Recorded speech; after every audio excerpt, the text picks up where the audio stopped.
Hello दोस्तों, मैं संदीप आप सबका अपने YouTube चैनल ज्ञान आरपीएल में एक बार फिर से स्वागत करता हूं। तो चलिए देखते हैं, आज हम मॉक टेस्ट लेकर आए हैं सामान्य ज्ञान का। ठीक, ये हमारा 5वां मॉक टेस्ट होगा। इससे पहले हमने 4 मॉक टेस्ट करवा दिए हैं, जो कि आपके जो पेपर लगे हैं 19 दिसंबर। ठीक, तो उसके लिए बहुत ही इंपॉर्टेंट है, जेल वार्डन, फायरमैन या फिर यूपीएसआई के लिए भी, क्योंकि इसमें बहुत सी चीज़ें शामिल किए गए हैं यूपीएसआई की वजह से। ठीक, तो चलिए शुरू करते हैं। देखिए, पहला क्वेश्चन क्या कहता है, दंड प्रक्रिया संहिता 1973 की किस धारा में यह प्रावधान है कि व्यक्ति मजिस्ट्रेट या पुलिस अधिकारी द्वारा मांग किए जाने पर सहायता करने को बाध्य है। ठीक, जैसे कि मान लिया कि पुलिस आपसे कुछ पूछताछ करती है या कुछ मांग करती है, तो आप उसे मना नहीं कर सकते हैं। तो ये किस के तहत बताया गया है, तो किसके तहत बताया गया है, धारा 37 के, धारा 37 के अधीन। ठीक, चलिए अगला क्वेश्चन देखते हैं। भारतीय संविधान के अनुच्छेद 25 का संबंध किससे है?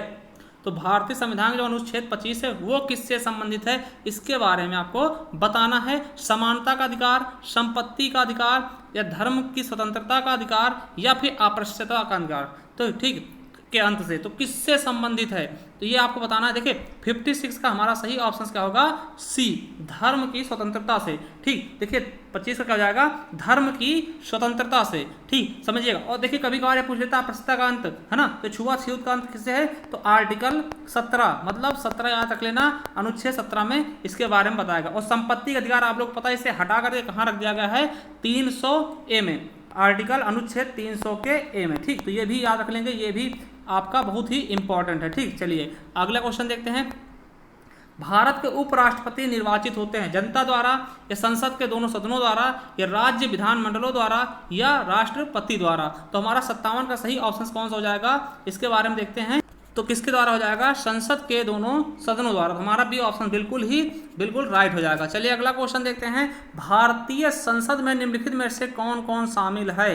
भारतीय संसद में कौन कौन शामिल है? लोकसभा, राज्यसभा एवं राष्ट्रपति, लोकसभा, राज्यसभा एवं सचिवालय, लोकसभा, राज्यसभा और प्रधानमंत्री। तो आपको बता दें, जो भारतीय संसद है वो 3 लोगों से मिलकर बनी होती है, लोकसभा, राज्यसभा और राष्ट्रपति। देखिए आप एक चीज याद रखना, संसद जो होता है उसके लिए हम सरल याद कर सकते हैं। देखिए सा से संसद होता है 79, आर्टिकल 79 में संसद हो जाएगा। रा से राज्यसभा, मतलब कितने 80 में राज्यसभा हो जाएगा, और ला से लोकसभा 81 में। तो एक क्रम से याद करें, सरला, है ना, सरला करके याद कर लेंगे। 79, 80 और 81, सा से संसद, रा से राज्यसभा और लो से लोकसभा। ठीक, तो ये चीजें याद रखेंगे। तो इनको जैसे कोई पूछ लेगा कि लोकसभा कितने में है, तो हमने याद कर लिया सरला, तो ला किस में आ रहा है, तो हमारा कितना हो जाएगा, ये आपका 81 में। ठीक, राज्यसभा 80 में। तो इस तरीके से हम याद कर लेंगे इनको। तो हमारा सही ऑप्शन कौन सा हो जाएगा, बी, लोकसभा, राज्यसभा और राष्ट्रपति से मिलकर संसद का निर्माण होता है। चलिए अगला है, यदि राज्य विधानसभा का अध्यक्ष अपना पद त्यागना चाहे तो वो अपना पद किसे देगा, मतलब किसको प्रदान करेगा, अपना त्याग पत्र किसको देगा, मुख्यमंत्री को, राज्यपाल को, राष्ट्रपति को, या उपाध्यक्ष को? तो अपना जो देगा त्याग पत्र किसको देगा, तो उपाध्यक्ष को देगा। ठीक है, देखिए अध्यक्ष क्या करता है, उपाध्यक्ष को देता है। ठीक, तो क्या करेगा, उपाध्यक्ष को अपना पद दे देगा। ठीक, चलिए अगला है, त्रिस्तरीय पंचायती राज व्यवस्था सर्वप्रथम कहाँ लागू की गई थी? तो सबसे पहले कहाँ लागू की गई थी, इसके बारे में आपको बताना है। तो देखिए कहाँ लागू की गई थी, राजस्थान, केरल, तमिलनाडु, आंध्र प्रदेश। तो हमको बता दें आपको कि राजस्थान में लागू हुई थी, और कहाँ की गई थी ये भी हम आपको बताते हैं, कब की गई थी ये भी बताएंगे। देखिए क्योंकि यहाँ से क्वेश्चन बहुत बार पूछे आते हैं। तो कहाँ की गई थी, नागौर जिला, आपको पता होगा राजस्थान का नागौर जिला बहुत ही चर्चित है।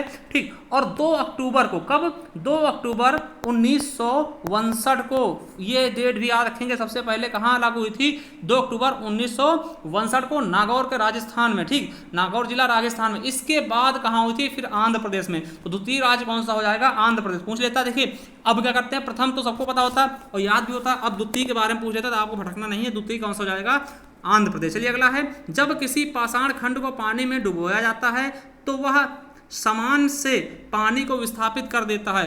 तो कितना विस्थापित करता है ये आपको बताना है। ठीक, तो किससे, समान आयतन से, या समान घनत्व, या विशिष्ट गुरुत्व से, या द्रव्यमान से? तो किसके, समान आयतन के।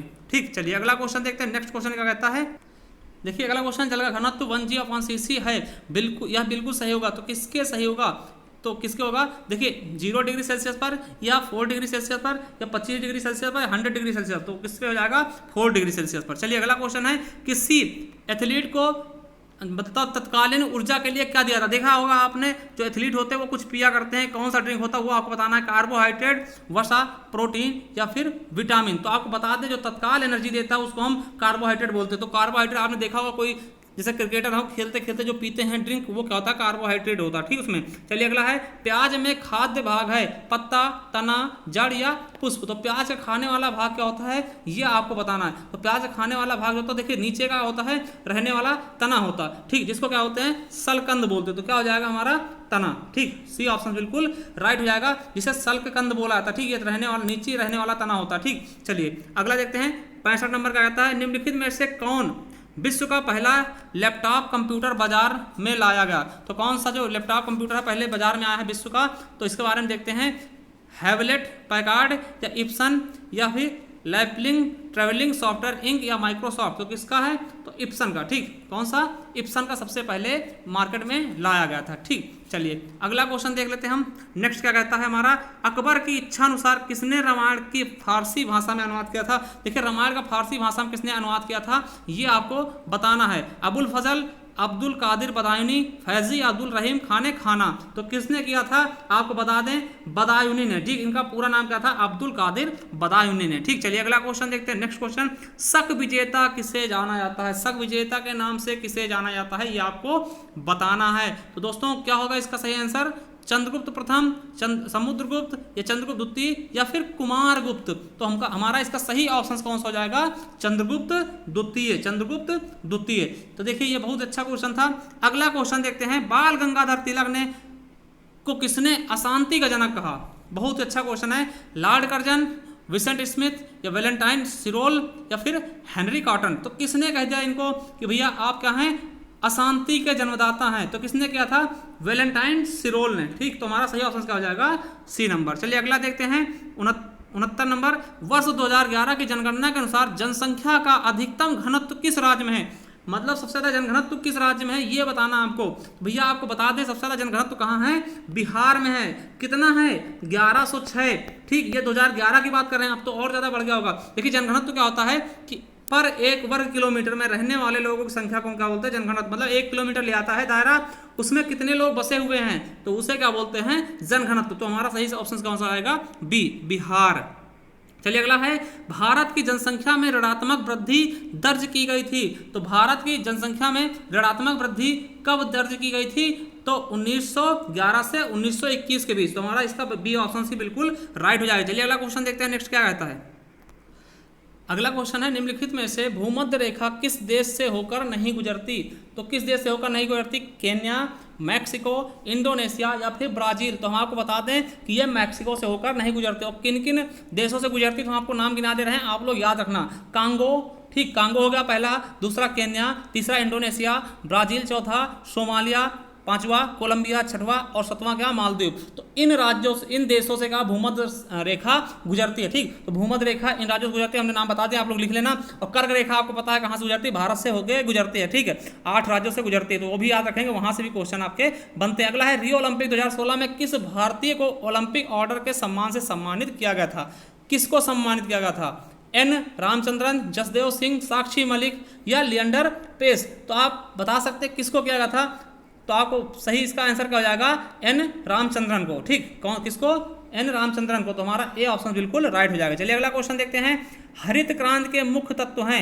हरित क्रांति के मुख्य तत्व क्या हैं, अधिक उपज देने वाले बीज, उर्वरकों का प्रयोग, सिंचाई सुविधाओं का विस्तार या उपरोक्त सभी। तो हम क्या कहते हैं, देखिए सभी चीजें हो जाएंगी, ठीक। सभी चीजें क्या हैं, हरित क्रांति को बढ़ावा देती है। हरित क्रांति में क्या होता है कि फसलों को अच्छे से उगाना, ठीक। यही हरित क्रांति का जन्मदाता कौन है, क्वेश्चन आएगा इसके जन्मदाता कौन है, तो कौन है भारत में, एमएस स्वामीनाथन। भारत में एमएस स्वामीनाथन जी हैं। और विश्व में कौन से हैं, नॉर्मन ई बोरलॉग। तो याद रखेंगे, वेरी इंपॉर्टेंट है। चलिए अगला क्वेश्चन है, उत्तर प्रदेश राज्य का सबसे बड़ा पक्षी विहार कौन सा है। देखिए यहाँ से 3-4 क्वेश्चन आप कंफर्म हो जाएंगे। देखिए ये सभी क्या हैं, एकदम सही है। देखिए सुरहाताल पक्षी विहार कहाँ है, तो बलिया में है।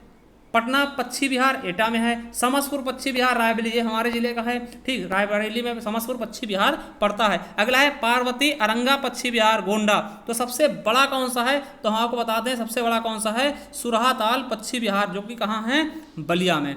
ठीक, कहाँ पे है? बलिया में। हमारा ए ऑप्शन सी बिल्कुल राइट हो जाएगा। चलिए अगला क्वेश्चन देखते हैं। जनगणना संबंधी एक विश्लेषण के अनुसार भारत में 7 से 14 वर्ग के करीब 14 लाख बाल मजदूर अपना नाम नहीं लिख सकते।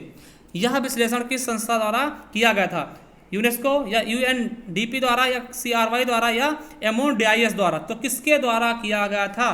तो किसके द्वारा किया गया था? ये सीआरआई द्वारा किया गया था। सीआरआई देखिए एक संस्था, बहुत तगड़ी संस्था है। ये कौन संस्था है? Child rights and you cry. ठीक, तो इसको हम क्या बोलते हैं? क्राई के नाम से ही शॉर्ट फॉर्म में देख लेते हैं। ठीक, तो ये क्या करता है? Child right and you. ठीक, तो ये इसकी पूरा नाम है। ठीक, तो ये क्या करते हैं? मजदूरों के बारे में सोचते हैं। ठीक, चलिए अगला क्वेश्चन क्या है कि इको मार्क उन भारतीय उत्पादों को दिया जाता है जो क्या होते हैं? शुद्ध एवं मिलावट रहित, या प्रोटीन संबद्ध हो, या पर्यावरण के प्रति मैत्रीपूर्ण हो, या आर्थिक दृष्टि से व्यवहार्य हो। तो सही ऑप्शन का हो जाएगा। देखिए इको मार्क क्या होता है आपको पता होगा। ये क्या करता है कि जो उत्पादन होते हैं वो पर्यावरण के प्रति क्या होते हैं? मैत्रीपूर्ण हो। ठीक है, मैत्रीपूर्ण। और ये प्रमाण पत्र किसके द्वारा दिया जाता है? तो ब्यूरो ऑफ इंडियन स्टैंडर्ड द्वारा। ये 1991 से दिया जाने लगा। ठीक, तो इको मार्क किसके लिए आता है? पर्यावरण के प्रति क्या हो? मैत्रीपूर्ण हो। ठीक, तो ये थे आपके क्वेश्चन। आपको बताना है कि आपने कितने क्वेश्चन अटेंड किए और कितने सही किए। ठीक, देखिए एक चीज़ और आपको बता दें आपके फायदे के लिए कि आपको करना क्या है। अगर आप किसी भी तरह की तैयारी कर रहे हैं तो आप हमारे प्लेलिस्ट में जाएंगे। ठीक, हमारे चैनल के प्लेलिस्ट में जाएंगे। वहाँ पर आपको जैसे जेल वार्डन की तैयारी कर रहे हैं तो आपको जेल वार्डन के यहाँ पर क्या होंगे? प्रीवियस ईयर पेपर मिल जाएंगे। ठीक, उत्तर प्रदेश स्पेशल के मिल जाएंगे। बहुत अच्छे क्वेश्चन सेट है, हमने बहुत अच्छे से टाइप करके अच्छे से कराया है। आप लोग जाकर देखें। और हमारा टारगेट है कम से कम 2000 क्वेश्चन आपको एग्जाम आने से पहले पहले प्रोवाइड करवा दें। ठीक, उसके अलावा जेल वार्डन, घुड़सवार और फायरमैन के प्रीवियस ईयर पेपर मिल जाएंगे। पुलिस के मिल जाएंगे। ठीक, दिल्ली पुलिस के, यूपी टेट, सुपर टेट, सीटी की तैयारी कर रहे हैं तो इस पर आप जा सकते हैं। ठीक, इसके अलावा देखिए हिंदी टेस्ट सीरीज हमने चलाई है और यूपीएसआई की भी प्रीवियस ईयर पेपर साल करवाए हैं। उसके अलावा संपूर्ण हिंदी हमने पढ़ा दी है और पढ़ा रहे हैं। वो चीज़ आप देख सकते हैं। यहाँ पर आपको फोल्डर मिल जाएंगे। ठीक, प्लेलिस्ट मिल जाएगी। तो चलिए अगर आपको वीडियो पसंद आए तो लाइक जरूर कर देना और कमेंट जरूर करके जाना कि आपको ऐसी लगी वीडियो, ताकि हम आगे भी आपको इस तरह की वीडियो प्रोवाइड कराते रहें। थैंक यू, धन्यवाद।